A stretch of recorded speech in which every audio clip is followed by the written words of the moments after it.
Welcome back, everyone. Our second session focuses on the expanding toolkit of hybrid operations, targeting critical infrastructure, cyber systems, democratic institutions, and societal stability. From underwater cables and energy networks to cyber attacks and targeted violence, these threats increasingly blur the lines between peace and conflict. This discussion will explore concrete examples, emerging vulnerabilities, and opportunities for stronger deterrence and coordinated responses. Chairing the session is Patrick Pavlak, Professor and Project Director at the Robert Schuman Center for Advanced Studies at the European University Institute, and he's also visiting scholar at Carnegie Europe. And our distinguished speakers are Joyce Hakmeh, Associate Fellow on International Security at Chatham House, Eliza Lockhart, Senior Research Fellow at the Center for Finance and Security at Royal United Services Institute, Nigel Inkster, Senior Advisor to the International Institute for Strategic Studies and Director for Geopolitics and Intelligence at Inodo Economics, and Henry Wilkinson, Chief Intelligence Officer at Dragonfly, a Dow Jones company and leading provider of geopolitical risk and global security intelligence. Patrick, over to you. Great. Thank you very much, Melody, and welcome everyone. Since we're running a bit behind the schedule, let me try to catch up on the agenda as much as possible. So I will skip any opening remarks. What I'll just promise you is an exciting panel where we try to unpack a lot of the issues that were maybe mentioned during the first session, but also go a bit deeper into some of the topics and agenda items that are relevant. We have a wonderful panel of speakers, so we'll take you a bit of a journey through the what hybrid ecosystem and processes are about. We are also hosting this meeting right before the next and second EU-UK summit, so we're hoping that maybe some of the conversations that you're going to run during this panel would be useful for the policymakers in the room as you set the agenda for that meeting. But without further ado, I will maybe go ahead and immediately to you. I mean, we have heard a lot, many different metaphors in the first panel, how it's old wine in new bottles, how we have ancient philosophers brought to the conversation saying, there's really not that much happening, and changing in terms of strategy and thinking about hyper threats. So I have, I think, two questions for you. One, is this really so? Are we really looking at the old phenomena that are just morphing into new shapes, or what is really quantitatively different or qualitatively different when we think about hybrid threats? But also, if nothing changes, and we have seen it all before, why is there so much panic among the policymakers when we think about hybrid threats? You would think that 2,000 plus years of history would give us all the answers, but it seems that we are not really learning. So from your perspective, where do you see the priorities should be actually laid in the coming months and years? Yeah, thank you. And thank you very much for having me here. I'm very grateful for the Cyprus Forum and the High Commission for having me along. And there was a fantastic discussion this morning, very thorough. So I was thinking about what I can really add to those distinctions. I mean, it is a new threat. I mean, I think yes and no. I mean, in warfare and conflicts, different parties have always sought asymmetries. Have often sought to take war off the battlefield. I mean, this is ultimately what we're talking about here, really, in many ways, is a shadow conflict that's sort of partly out of the shadows as well. And it's, in some ways, it's deliberately showing itself. And I think that's often underestimated, is that the extent to which this is performative. And of course, people were talking about, the influence of societies and the role of, or the intent to unsettle societies and divide them, to disrupt the politics that disrupts the response to, in the most predominant case, of course, Russia's invasion of Ukraine. I think what's changed, what's new, of course, is the terrain. And it was made clear in the discussions earlier, of course, that interdependencies are one of the key vulnerabilities that we have. But it's also a major strength. And I think one of the reflections I would have is all the weaknesses that hybrid warfare seeks to exploit. And when we say that, I think we're really mostly talking about Russia. But I think we should also have our minds open about other actors. Iran has been mentioned, and there's other states as well, as I know others will talk about. But the terrain has changed, and I think one of the key elements here that has probably been a bit under-discussed this morning is the role of the private sector in all of this, because as much as society is the target and in many ways is being exploited, businesses very much remain on the front line. They're the targets, they're the vectors and the instruments. When we talk about critical infrastructure, a lot of this infrastructure is actually owned by the private sector. When we talk about how Russian intelligence services are operating, using, for example, gig economy methodologies, if you like, to use proxies and disposable actors to carry out attacks or other activity. They're using things like crypto, secure messaging applications, websites, all of these infrastructure that are owned by the private sector. And I think that when you are looking at these sorts of joined up responses, clearly, given the context that we're in, we're talking a lot about interagency cooperation, multinational collaboration, transparency, and all these sorts of things, and that's absolutely right. But it seems to me to be a big gap if you don't have businesses in the room, because the way that they're regulated could affect the way that the threat actors are able to operate.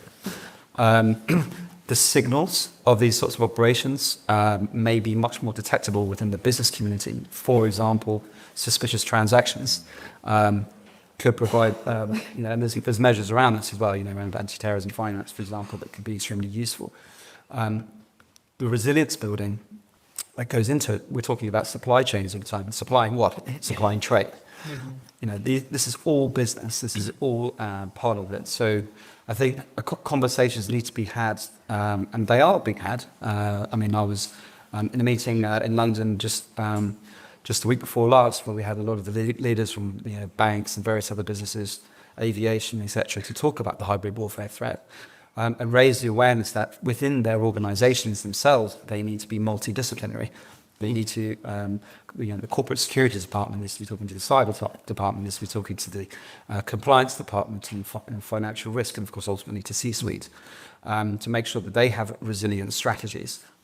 Because if you have resilience and you're confident that you can manage the risks, and that confidence, at least from the private sector, is communicated to government and in the other direction, then you're able to do the sorts of things that I think are much more effective at countering this, which one is blow it into the open. Shadow conflicts don't thrive very well when they're out in the shadows, and I think that was the point about it. Our transparency and our independence is being exploited and targeted, but it's also our most powerful weapon. But it's much easier to do that and to throw things into the open where it's appropriate, and of course it's not always appropriate. If you're confident in resilience. So I think that's something that I would take out of it. I think the final point I'd make, just in terms of areas that may be worth digging into a bit more, is one is what happens if a ceasefire is made with Russia. That could significantly change the dynamics. Will Russia feel incentivized to stop, or will it feel more monetized to escalate? What happens to the sanctions regimes, etc.? So I think that's a big question that needs to be discussed. I don't think the other element as well is the wider geopolitics of things. This is all. If this hybrid warfare campaign that we're seeing in Europe at the moment was occurring with nothing else going on, this would be a major resource drain and a major challenge. But of course, it's not. It's happening, of course, also in a post-COVID situation. We've got major conflicts, of course, and the implications of it in the Middle East. There is shifting relationships, and everyone's been talking about the Thucydidean trap, of course, that's very on vogue at the moment in the news. But that's a very clear factor when you think about China's role in all this. And of course, you also have the transatlantic relationship and what the US administration will do, particularly with regards to Russia. But of course, there's obviously hanging uncertainties around NATO. I think all of these are factors that not only are relevant to considering how hybrid warfare threats may evolve over time, but also the focus and the attention and the resources and the commitment and the policy coherence that's required between states to actually deal with the threat. So I feel that that's something that maybe needs to be discussed a bit more forcibly, rather than thinking of tactical solutions to what ultimately is a pretty strategic problem. Yeah, so you made several important points, but I'm very happy you raised this issue of whole of society approach, right? Which we so much used to talking about in the cyber context, where Joyce and I feel most comfortable with. But you see it increasingly really playing a role in the conversation about hybrid thinking and thinking about ecosystems that basically support the responses. We'll come back to the role of private sector. I'd like to maybe pick as well Eliza's brain on that specific topic. You've mentioned other actors, so I think that's maybe a cue for you, Nigel, to talk about the idols and the elephants, or maybe pandas in the room that have not been discussed Yes, indeed. so far. I mean, we're meeting as well at the right after the summit between Xi and Trump, and I think a lot of information about what has really happened there will be coming out in the coming weeks.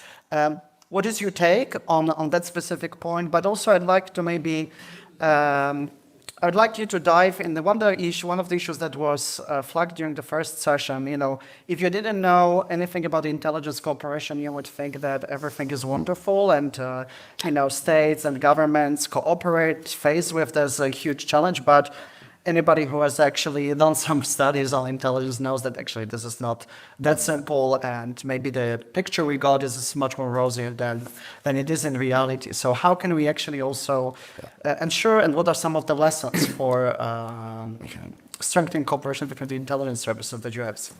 Okay, I'll take the panda in the room first, because whereas the challenge and threat posed by Russia is pretty clear, we're dealing with a revisionist power whose elite are seeking to renegotiate the post-Cold War consensus and essentially seek revenge for their defeat in the Cold War. It's pretty clear what they're about. Whereas if we're looking at a phenomenon like China, it's very, very different. China has no intention of seeking to subjugate Western Europe in terms of occupation and domination. But what it is seeking is European compliance in a different way, and using all levers of national power to pursue that end. So essentially what China wants is a situation where Europe is a compliant customer for Chinese products, and is a society where criticism and opposition to the Chinese Communist Party is not tolerated. And in this context, we're seeing a lot of classically hybrid activity taking place. A particular area, of course, has been for a long time within the cyber domain. This, I think, is an area where we in the West have comprehensively failed to come up with anything remotely resembling a credible response to this endless succession of cyber attacks, conducted not so much by the intelligence services badged as such, but by a lot of private sector actors, private security companies that compete for contracts to collect on particular targets and are essentially expendable. They conduct an exploit, they're caught, they're dissolved, and then they sort of re-emerge again as not APT 51 or whatever. And I mean, this is one area. Director Markic in his intervention was talking about the fact that European intelligence services have very different strengths, capabilities, purposes, etc. I think this is one area where Europe, really does need to wake up and smell the coffee. And I think in dealing with something like China, we can do a lot worse than look at the example of two states, Israel on the one hand and Taiwan on the other. Sorry, I'll wash my mouth out. It's not a state. No. Two polities that have, I would say, a very, very compressed existential time horizon as compared with European states. They don't take it for granted that they're going to be there this time next year.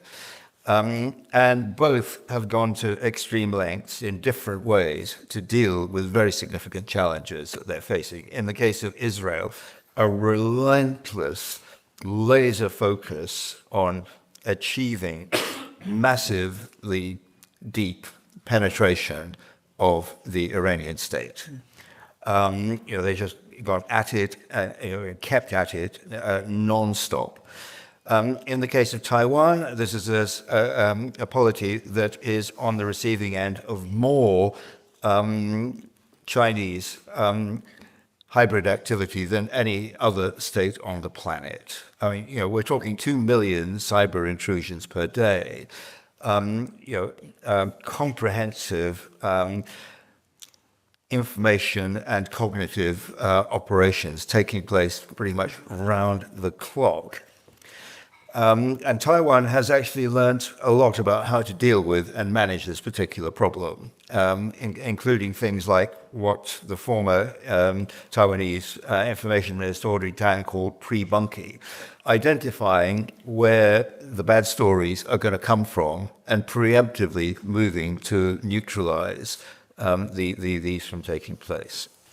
So, when it comes to China, I think, and I would say this about my own former service as well, our levels of expertise and focus in this particular area fall very, very far short of what they should be. We have nowhere near enough expertise in terms of language, understanding of the way China works, how the Communist Party works, and that, I think, is something that it's pretty much incumbent on everybody in Europe to put a lot more effort into.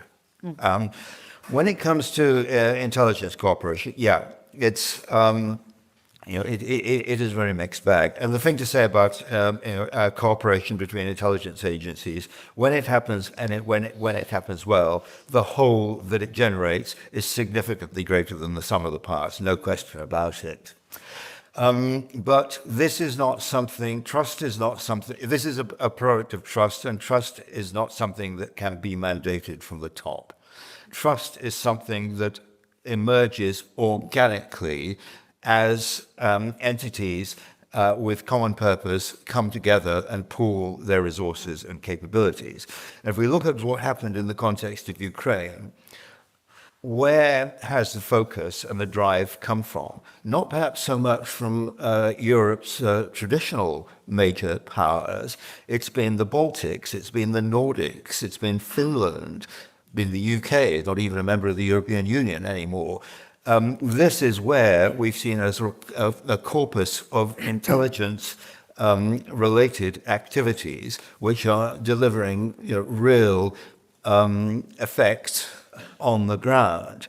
So I think when it comes to Europe, I can see a role for Europe in terms of creating more of an enabling capability for this sort of thing. And an analogy is the recent discussion that's just taken place around asylum and refugees, where Europe has come up with some broad overarching principles about how this issue might be treated. And I think something similar could take place within the intelligence community. One of the big problems we've got as liberal democracies is if we want to pay countries like Russia, China back in their own coin, there's a lot of process we have to go through. We saw this, in cognitive operations against ISIS, where these were done. They were not unsuccessful, but they were a great deal less successful than they could have been because so much time was wasted. Having to go between different agencies, get everything pulled together, get the lawyers on board, etc., etc. And this is particularly true in relation to things like imminence. A big problem that we've had in recent years, particularly the UK vis-a-vis the US, British lawyers have tended to be very narrow and specific in terms of insisting that imminence can only be intelligence of an attack that is known to be planned and is about to happen. Whereas the United States takes a much broader view and says there are a bunch of bad guys out there, they're out to get us, so if we can have an opportunity to hit them, we can. we go and do it. And I think, Europe could perhaps, perform a very useful role in creating more of a consensus without being overly prescriptive. Success in life tends to come bottom up rather than top down. So I think Europe can play a role here, but it also, I think, needs to be very pragmatic and focus on what actually works and not get in the way when results are achieved. Great, thank you. A lot to unpack as well. I spoke about the role of China. I think we can maybe come back in the discussion later on with another phenomenon, which is not only countering China's influence in our countries, but also the policies actually that China is trying to export around the world, right? Which I think increasingly might pose challenge to our relations with countries in Africa and elsewhere. Joyce, I'd like to talk to you a bit about one of the issues that was raised in the first panel again, which is the role of non-state actor or quasi-states. And you at Chatham have recently published a network on the role of proxies and strengthening accountability in countering them. Can you share some of that work and maybe extrapolate a bit what important lessons have you identified from that cooperation in the cyber domain that might also be useful for hybrid, which as you know includes cyber, but maybe go a bit further? Great. Thank you very much, Patrick, and thank you for the invitation. It's great to be here. So it's an essential part of tackling cyber threats is understanding the threat landscape, but also understanding who's behind it, right? And for a very long time, we used to think, and I would argue that sort of this thinking continues in some spheres. We used to think about perpetrators as either being in that circle of state actors who do their operations for national security, intelligence gathering, strategic objectives, or they are criminals and they do their sort of cyber crimes for financial gain. We treated them as two separate words with different kind of responses. And in the sort of, to a large extent, a great silo. And what has happened in the, sort of last years, which, Henry and Nigel both spoke about, is that these kind of two circles started to overlap. And what you have in the middle are these cyber proxies. Mm-hmm. And these cyber proxies are non-state actors that engage in malicious cyber operations under varying degrees of state direction, sponsorship, and alignment. And, they complicate, the situation quite a bit because our responses are, sort of designed to deal with one or the other. But that kind of, that overlap, we're not very good at it. And the reason why more states are, using proxies, Russia is a big one. In our paper, we looked at the role that Russian proxies played in the war on Ukraine. I'll talk a little bit about that. But there's, of course, a huge ecosystem in China that Nigel alluded to, quite sort of, decentralized, private contractors competing to target after what they think the state might want to target, right? So that's really kind of quite a complicated problem. It complicates accountability. It blurs the line between state and criminal activities and expand states' cyber reach. And if you look at what's happened in the war on Ukraine, what is the role that Russian cyber proxies have played? We tried, first of all, to kind of try and map out these actors, try and understand who they are, because, we don't want to put them in that sort of same bucket. And it's not an easy exercise because, one actor can belong to, more than one category. They can move from one category to the other. We are relying on what's in the public domain. But nonetheless, it is important to have a bit of a kind of categorization to, to think about what responses might be the most suitable. And instead of in describing the Russian proxies, we sort of included 6 different categories. We have the APT, Advanced Persistent Threats, commissioned proxies. So these are formal or non-formal kind of actors that are commissioned by the Russian intelligence to do all sorts of different operations. You have state-tolerated criminal groups, which is actually has been quite a persistent problem, but then operating in kind of state domain. You have the mercenary contractor group that Nigel talked about, ideologically aligned hacktivists that might not be necessarily commissioned by the state, but have, sort of similar ideology to the state and therefore kind of conduct their operations. Dual use commercial actors that kind of, tread the line between legitimate, illegitimate, and then influence operation actors that we have heard quite a bit about today. And if we look about, what have they done? Their impact has been at the tactical level, at the operation level, and at the strategic level. So that's really quite a big problem. So what have we done in response to these activities? Well, Ukraine and allies have done quite a bit, So on the disruption, they have done lots of technical takedowns, tried to kind of arrest public-private partnerships, which Henry talked about, has been exemplar, actually, in the war in Ukraine. And lots of lessons are being learned from the role of the private sector in conflict, which raises all sorts of questions, ethical, legal, etc. And they have disrupted in real time and created friction. But these disruptions have tended to be reactive, incident dependent, and as Nigel said, proxies can rebuild really easily.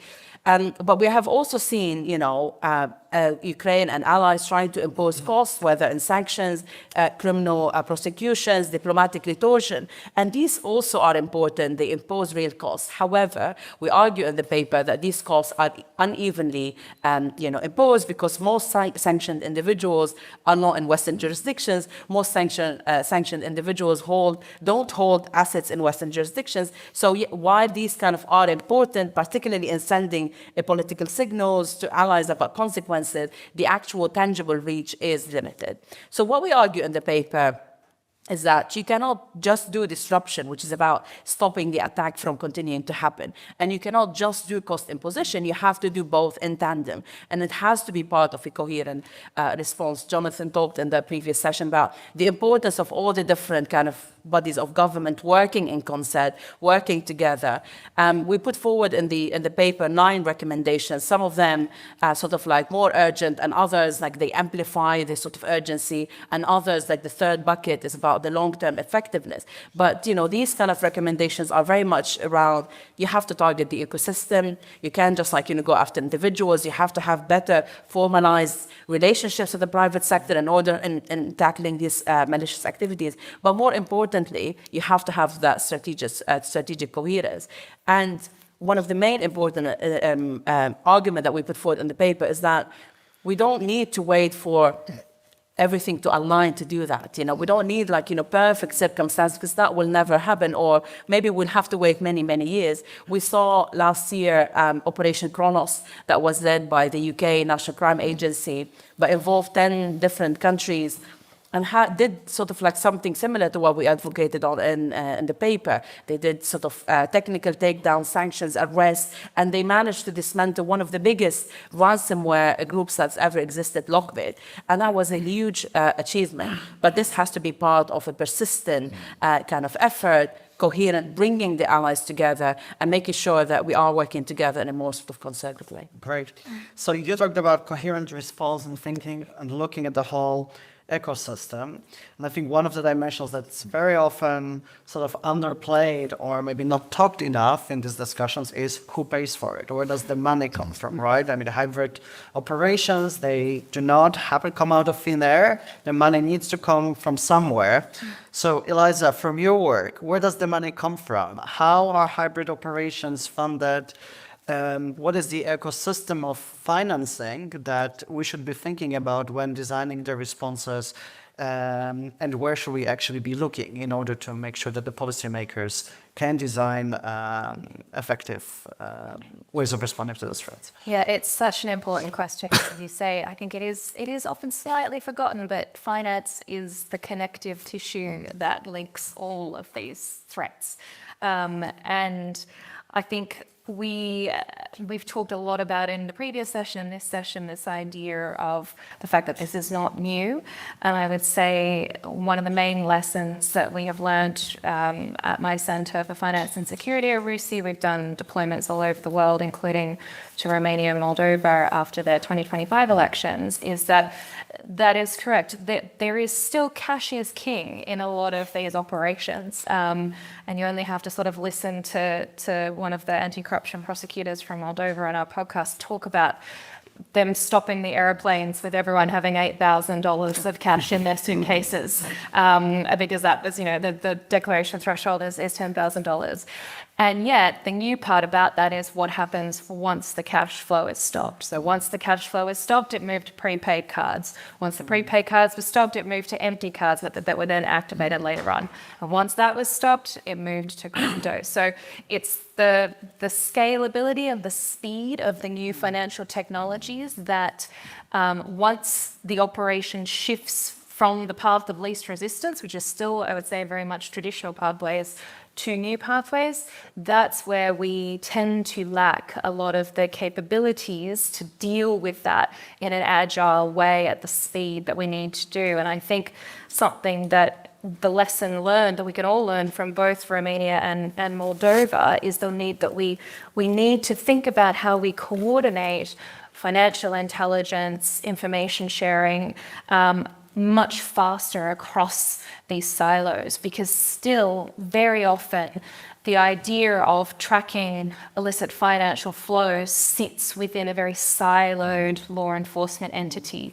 And that entity is not necessarily integrated into broader conversations around foreign interference operations, political regulation, electoral regulation. These are different regulators that very often don't have opportunities to speak to one another as often as they should. And particularly on our work on crypto, as Henry mentioned, a lot of this information is held by the private sector. So the blockchain analytic companies, the crypto platforms, they are the ones that are being able to see this activity. And if they're not involved in this conversation and their intelligence is not integrated, then essentially you're fighting this fight with your eyes closed. Great. Okay, so we have 15 minutes until we have to break. I have a lot of follow-up questions of my own, but I know that our audience is curious as well. So if you have any questions or comments you would like to make, please let me know. Okay, yes, there's one here too. Okay, and then I'll just supplement those with my follow-up questions. So a gentleman over here. And can you raise your hands again so that they can see? Yes. Hi, thank you so much. Good morning, Dragonfly Intelligence. I think a question to the panel broadly.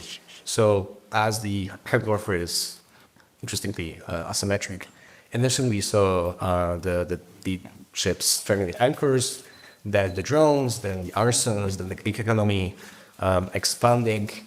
In the panel's opinion, what's going to be the next step? What's going to be the next theme? Do we see anything else, maybe from China's playbook or Iran's playbook or Iran's playbook that can be applied to Europe in the coming months or years? Great, and let's take the second one over there. Hi, Martin. So from Dragonfly Intelligence. I have a question, perhaps for Nigel, if I may. You mentioned about how the collective bench strength within the UK when it comes to China is often perhaps not what it should be, and I'm imagining that's probably reflected across Europe more broadly. I guess one of the risks is that we then misinterpret or sort of draw false assumptions or conclusions from what's happening. So I guess within the context of hybrid activity, quite often we sort of see playing out, and this reporting this idea that China and Russia are either already cooperating, or at least there is the potential for closer cooperation in the hybrid space as we see elsewhere. From your understanding, is that a valid assumption to draw, or is it a result of our misinterpreting, misunderstanding Chinese intent? Right. I think there's also, just add on this important question of what should we looking next, right? I mean, you rightly pointed out that we're sort of playing a cat and mouse game, can we sort of be more anticipatory in preparing for those threats? And I was wondering again, what do you hear? What kind of signals do you pick up actually from speaking to the private sector? What it is that they actually try to prepare for, and where they invest so that we can sort of maybe take some lessons from that? Yeah, it's in terms of, I guess there's several dimensions. It was said earlier that technology is one of the accelerants of this, and I think that's absolutely right. And I think staying on top of what the technology is key. Drones still remain, the most. It's almost like the signature technology of the problem in many ways. I mean, AI is obviously really important, particularly from the cyber perspective. But I think the thing that's getting everybody's attention the most is usually actually the physical domain, because that's where this is really surfacing. I think the sheer scale of the cyber threat is well known and understood. What's really changing is the level of risk that the perpetrators of these operations are willing to bear. I think that's really important. And obviously, you look at the recent arrests in Lithuania, where there's clearly lethal intent going on there, and threatening to there's a plot to derail a train in Poland. So I think that's one thing that is important to watch, is that this seems to be evolving high levels of risk and higher levels of in terms of the risk taking of the perpetrators, but also in terms of lethality. I think it's an interesting question as well around, should we be looking at other actors like Iran and China? There's other states that I would probably put in there as well, in terms of how they engage in this kind of activity and what the lessons are. I mean, one operation I think that is really interesting, which we haven't really spoken about because we're looking at a different context, was Israel's operations against Hezbollah. That's a lot of learning opportunity, and the way that was done in terms of infiltrating supply chains and doing all these kinds of things.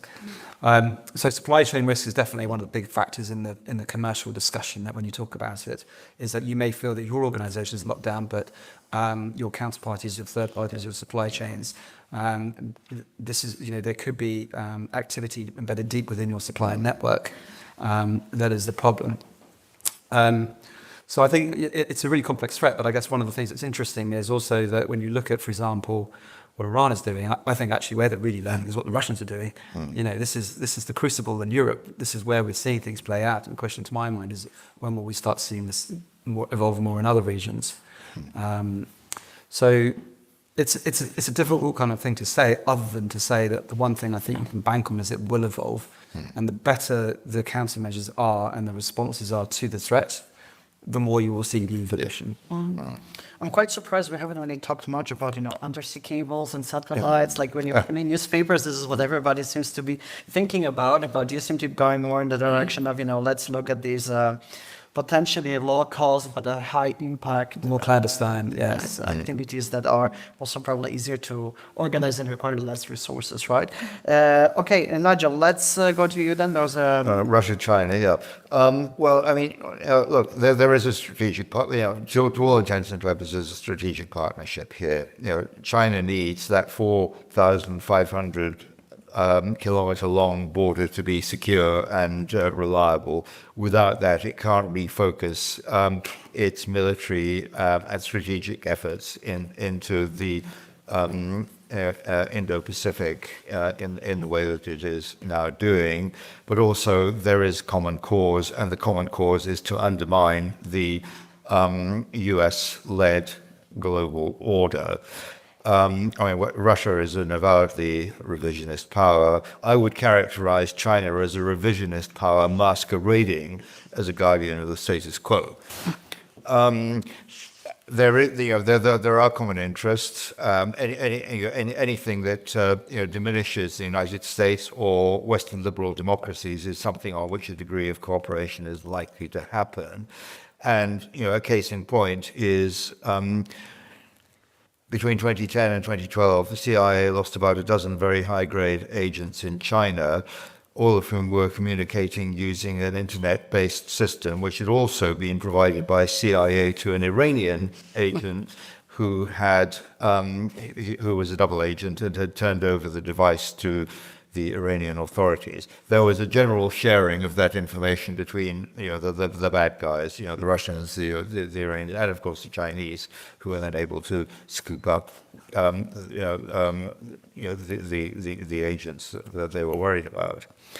But I don't see at the moment any indication that China is looking at what Russia is doing in terms of gig economy attacks, fire bombs on air delivery platforms, attacks on Keir Starmer's front door, that sort of thing. China is not interested in doing that kind of thing. They've got their own preoccupations here, and those preoccupations are mainly about dissidents resident in the UK, where we've seen a lot of harassment and surveillance, but not anything that's gone yet beyond that. And I don't think at the moment that there's much appetite within China to go that extra distance. I'm not saying that they might not in the future, but as of now we see no indication of that. The other area where I think China has learnt somewhat from Russia is in terms of cognitive operations targeting Western audiences, where, of course, Russia being, whether they like it or not, a European nation, has a better intrinsic understanding of what presses European buttons than is true for China. And we're seeing China now starting to modify its cognitive operations against Western targets, taking into account things that they have been learning from Russia. Great. Are there any other questions from the audience? Otherwise, I'll continue with my own. If you think of a question in the meantime, please raise your hand. I'll try to fit you in the remaining time we have. Joyce, I'd like to maybe follow up on one of the things that was discussed before, which is that of attribution. I think it was really mentioned in the passing, how we really need to have this capacity to attribute. And maybe in the cyber context, you have seen the situation improve quite significantly. How many lessons have you seen improvement as well, thinking about hybrid threats? How can we actually do better when thinking about attributing those attacks? Yeah, thank you.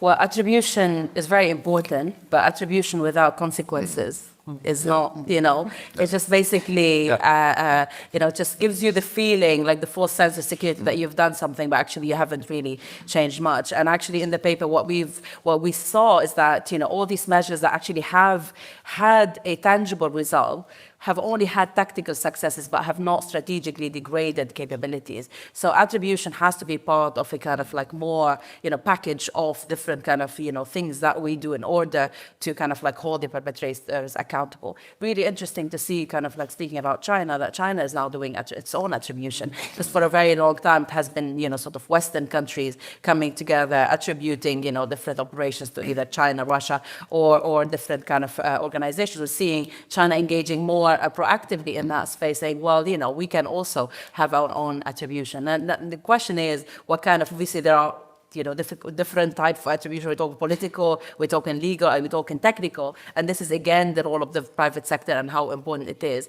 But, we still have various different standards for attribution, various different kind of, ways of thinking about, what is the threshold that we need to reach in order to do that? So there's more work to be done, particularly between allies, to kind of like, have a more common approach towards how we do this. Mm-hmm. Great. And Eliza, gig economy was mentioned several times. I am not sure everybody in the room understands how that would work. So can we maybe dive a bit into the mechanisms of how that funding works and the trends that you have already partly described, but what are some of the latest, let's say, trends that you have seen?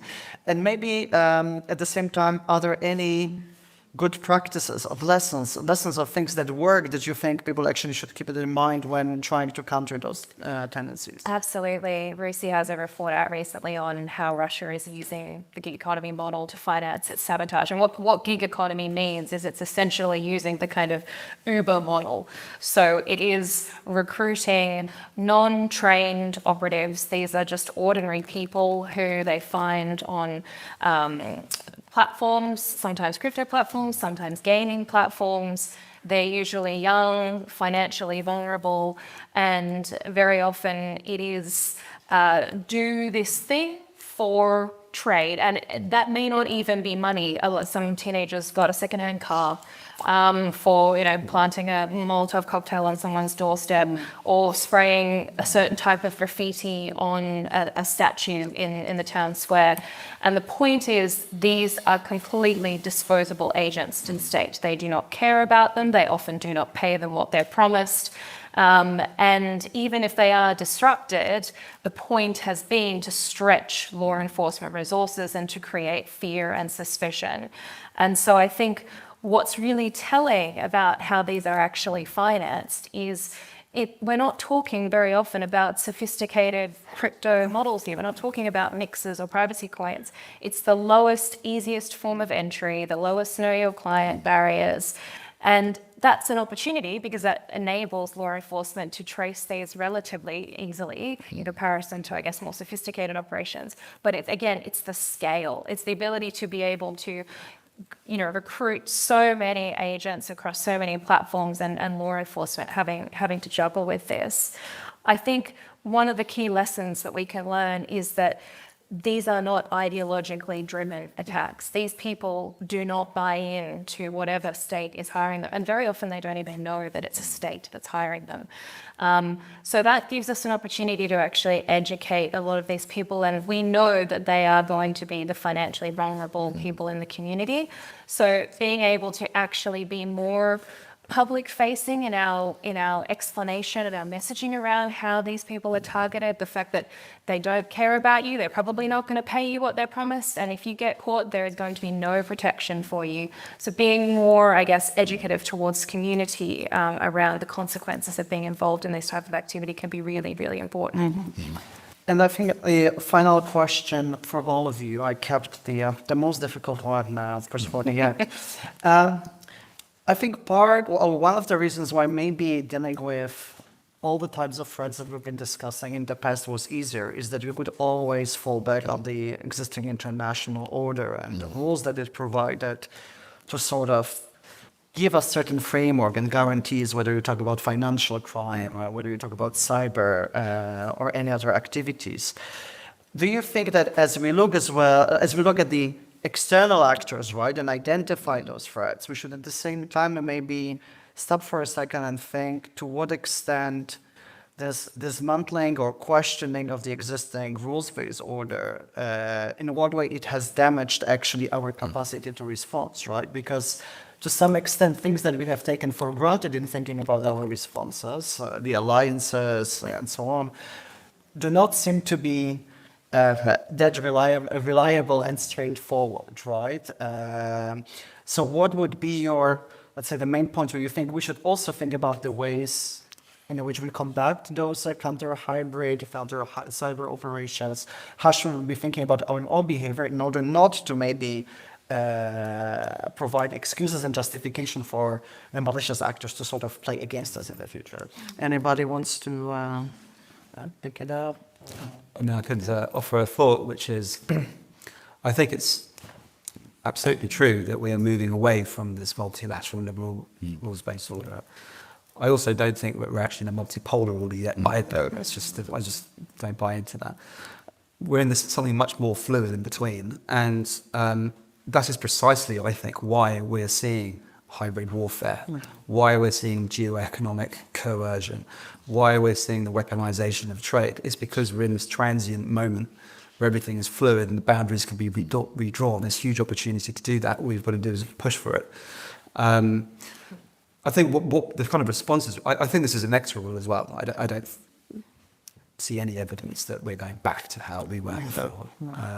And even if there was intent to do that, I think there's too much unraveling of all the systems to ever go there. So I think the question is, well, what is the way forward now? I think in this kind of system, states that are like-minded will naturally come together. And there'll always be areas where you need to seek common interests and alliances and things like that. I think the rise of multilateralism, as a case in point, is a really good example of that. And, where you see countries, you could argue in many ways that the European Union looks more united than it's done in years, facing a common threat. So I don't think it's all necessarily cause for pessimism. It's just a question of how do you manage the change and how do you operate together? Hybrid war, that we're talking about, we should always bear in mind that this is the key word about hybrid warfare is calibration. These are operations that are calibrated to not push things into open conflict. And it's the same with the response. The calibration has to be strong enough to deter and to prevent, but equally not over the top enough to kind of create an open conflict either. We're walking a fine line, but I mean, I think it's a bit, I would be very reluctant to sort of catastrophize the impacts of this kind of thing. It's intended to change behavior. It's not intended to destroy our societies. It's just, maybe that would be something Russia would like to see. But we're just not seeing that. But I think we're looking to the future. One of the things that we do really need to think about, and I was alluding to this earlier, is the geopolitics of things. If there is a ceasefire with Russia, and if the United States decides to sanctions, and if the United States decides to pull out of NATO, then when you look at these hybrid operations, not all of them necessarily are meant to be sort of flash-to-bang activity. There's a lot of surveillance and reconnaissance and pre-positioning. It does look a little bit like preparation for a future conflict. And I think that is where we need to really focus on thinking in terms of the urgency of what we need to do to get together is looking down the line at where this is all heading. Good. Anybody else on the panel wants to? Maybe kind of like quickly to add to what Henry just said. Also, there's an opportunity to think about where can middle powers achieve leadership and where can they actually make a difference, right? Because, the weakening of the alliances is like one of many different challenges that they are facing. And I think there are lots of opportunities here in rethinking about, sort of like whether in Europe or the sort of security and architecture, about the advance of technology and how we're using it defensively. There are lots of opportunities to actually show leadership. And I think that is a good sort of mindset to have, having that and having clear vision as to what is it that we can achieve in those very difficult circumstances. I think that's kind of positive narrative is something we all need. Right. Did you? I would just say it's been said before that the public-private partnership is so important. There is I don't think there's any democracy that has the investigative, technical, and capacities to trace complex financial flows without the participation and the cooperation of their private sector. Great. Okay, and with that, I'd like you to join me in thanking the panelists for a wonderful discussion.